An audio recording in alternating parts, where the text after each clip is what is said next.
বিটরুটের সাথে ডিম আর Maggi magic মশলা add করে যে এত ইয়ামি একটা খাবার তৈরি করা যায়, এটা যদি আমি এই রেসিপিটি তৈরি না করতাম কখনোই জানতে পারতাম না। আসসালামু আলাইকুম এভরিওয়ান, আশা করি সবাই অনেক বেশি ভালো আছো। তোমরা নিশ্চয়ই বিট নানাভাবে খেয়ে থাকো। কেউ হয়তোবা তোমরা বিট খেয়ে থাকো কাঁচা, অথবা কেউ জুস করে, অথবা কেউ ফ্রাই করে। তো আজকে আমি তোমাদের সাথে একটি ইউনিক ভাবে বিট ফ্রাই করার রেসিপি শেয়ার করতে যাচ্ছি।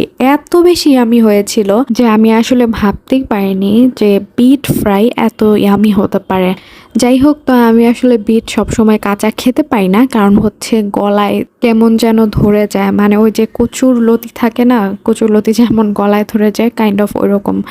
যাই হোক, সো আমি হচ্ছে এজন্য ফ্রাই করে খাওয়াটাই প্রিফার করি। তো রেসিপিটি শুরু করার আগে প্রথমে আমি একটি কড়াই দিয়ে দিয়েছিলাম। কড়াই গরম হয়ে এলে সেখানে দিয়ে দিয়েছিলাম তেল। তাতে আমি হচ্ছে পেঁয়াজ কুচি দিয়ে বেশ কিছুক্ষণ ফ্রাই করছিলাম। সাথে দিয়ে দিয়েছিলাম শুকনো মরিচ 2টা। তারপর ওই যে বিট যে রেখে দিয়েছিলাম কেটে রাখাগুলো ছুরি ছুরি করে, সেগুলো সব দিয়ে এগুলোও বেশ ভালো মতো ফ্রাই করে নিচ্ছিলাম। তো এই রেসিপিটি কিন্তু আসলে একদমই তোমরা 5 মিনিটে করে ফেলতে পারবে। 5 মিনিটেই যে এত ইয়ামি রেসিপি করা যায়, তোমরা যদি একবার এটা ট্রাই না করো কখনোই বুঝতে পারবে না। তারপর হচ্ছে আমি দিয়ে দিয়েছিলাম এখানে হালকা একটু হলুদ গুঁড়ো, সেই সাথে দিয়ে দিয়েছিলাম কাঁচামরিচ ফালি ফালি করে কেটে রাখাগুলো, আর স্বাদ মতো বেশ কিছুটা লবণ।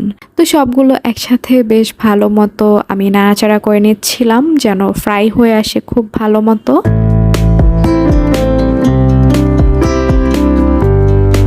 বিট যে আমাদের স্বাস্থ্যের জন্য কতটা উপকারী সেটা তো আর বলার অপেক্ষা রাখে না। খালি পেটে যদি বিট জুস করে খাওয়া যায় তাহলেও কিন্তু আমাদের অনেক অনেক বেশি উপকার হয়। কিন্তু আমাদের মধ্যে এমন অনেকেই থাকে যে মানে বিটটা খেতে চায় না, কারণ এটার মধ্যে হচ্ছে একটা আলগা একটা গন্ধ থাকে যেটা অনেকেই পছন্দ করে না।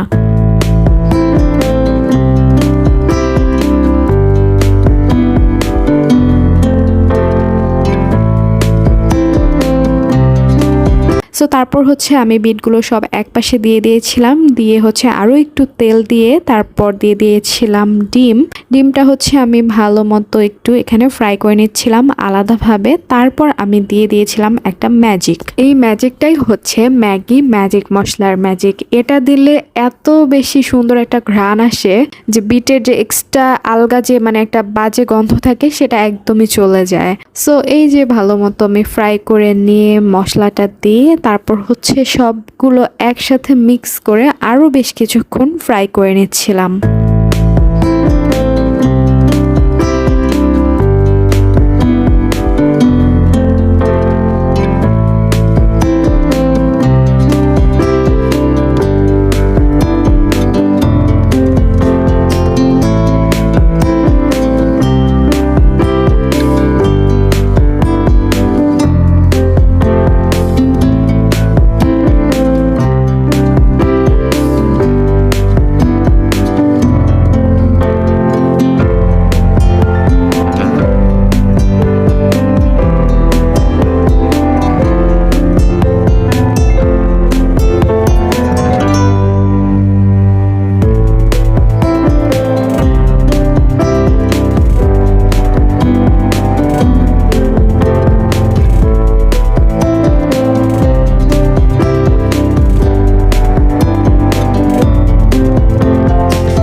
তো এই তো পুরোপুরি যখন ফ্রাই করা হয়ে গিয়েছিল তখন হচ্ছে আমি এটি একটি প্লেটে নিয়ে পরিবেশন করে নেই। তো তোমরা কিন্তু বাসায় অবশ্যই এই রেসিপিটি ট্রাই করবে আর আমাকে কমেন্টে অবশ্যই জানাবে যে কেমন হয়েছিল।